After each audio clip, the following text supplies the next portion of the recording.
సంక్రాంతికి నాకేమనిపించిందంటే, పీఠికాపురం పర్మనెంట్గా ఒక సంక్రాంతి ఉత్సవాలకి పండగ కావాలి.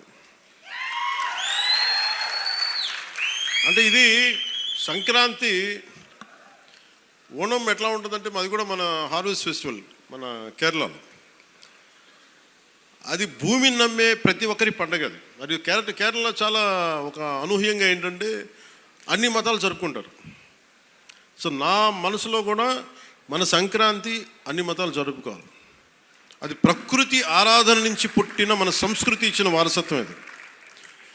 ఈ వారసత్వాన్ని భవిష్యత్ తరాలకి అందించడం మన బాధ్యత. ఈరోజు పీఠికాపురంలో జరుగుతున్న సంక్రాంతి సంబరాలు మనకి భవిష్యత్తులో అందరికీ అలాంటి జ్ఞాపకాలని ఇవ్వాలని మనస్ఫూర్తిగా కోరుకున్నాను.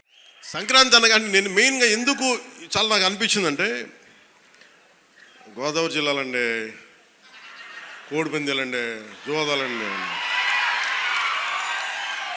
సంక్రాంతి తాలూకు అంటే సంక్రాంతి అంటే కోడిపందాలు, జూదాలు, పేకాట. ఓకే, నేను సరదానే, అదేం కాదంటలేదు, చేసేవాళ్ళని చేసుకోమని చెప్పి నాకు ఇబ్బంది లేదు. కానీ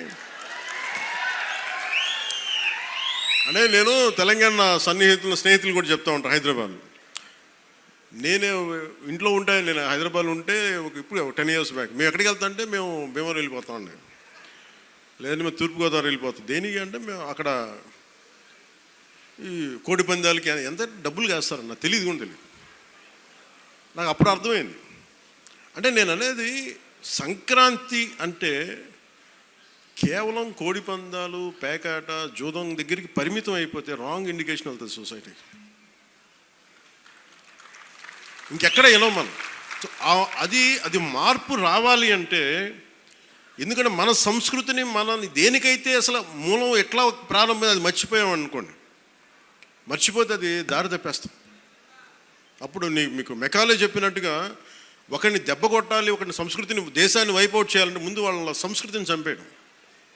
సో ఇది సంస్కృతి మూలాల్ని పరిరక్షించడానికి, మర్చిపోకూడదని చెప్పడానికే ఈ వేడుక ఈ రోజున పీఠిక. ఇది మొత్తం రాష్ట్రంలో ప్రతి నియోజకవర్గంలో ఇది అవ్వాలి.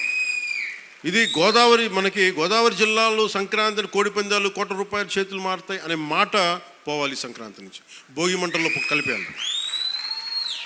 సరదాగా చేసుకుంటారో ఏం చేసుకుంటారో అది వేరే, కానీ అది మట్టుకు ప్రత్యేకంగా కనిపించకూడదు. ఇది ఆప్యాయతానురాగాల గురించి, పంచే మనస్తత్వం గురించి చెప్పుకోవాలి. ఇందాక మనం చూసిన హరిదాసు కీర్తనల గురించి చెప్పుకోవాలి. గరగ నృత్యాలు, గంగిరెద్దులాటలు, కోలాటలు, భజనల గురించి చెప్పుకోవాలి. అలాగే నవతరానికి మన సాంప్రదాయాల విలువల గురించి, కళారూపాలు, సృజనాత్మక ప్రక్రియల గురించి తెలియాలి.